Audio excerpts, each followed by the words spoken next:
Puspusang po ang paghanda ng pamunuan ng Quiapo Church para masiguro ang kaligtasan ng mga debotong dadalo sa Pista ng Itim na Nazareno sa Miyerkules. Hindi po maiwasan mag-alala ang pamunuan ng simbahan lalo pat ilang disgrasya na ang naitala sa pista nitong mga nakaraang taon. Balitang hatid ni Ivan Mayrina. Kasabay ng pagdagsa ng milyong tao sa Pista ng Itim na Nazareno ang ilang disgrasya at peligro. 2006, isang stampede ang naganap. Isang binawian ng buhay matapos atakihin sa puso.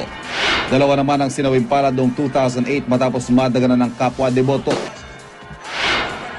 Atake rin sa puso ang kinamatay ng isang deboto noong 2010. At noong nakaraang taon, mahigit 400 katao naman ang nasaktan dahil sa pakikipagsiksikan.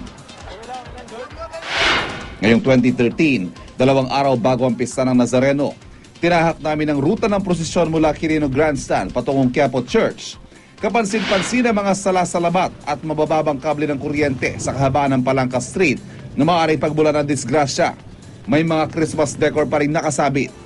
Ang ilang butas sa kali rito tinambakan naman daw ng asfalto ng mga taga-Department of Public Works and Highways o DPWH. Pero dapat yan inayos nila kanina ng patag yung hindi nila pinison eh. Yung mga bato na yan sa piyesta, yung mga mamamasan, masakit sa paa yan. Masikip din ang pagliko magyang kahabaan ng Fraternal Street. At pagdating sa may Farnesio Street Corner Castillejos, isang sirang drainage ang nakaabang. Siyempre maraming madidisgrasya dito. Kasi ano to corner to eh. Ito talaga daanan ng Nazareno.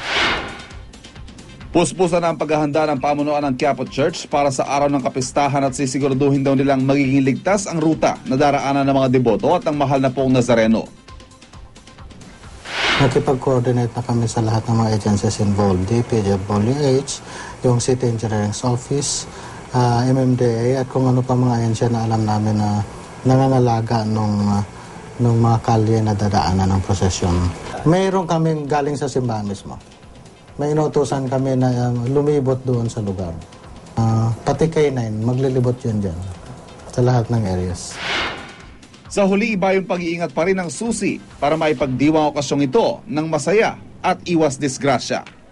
Ivan Mayrina, GMA News.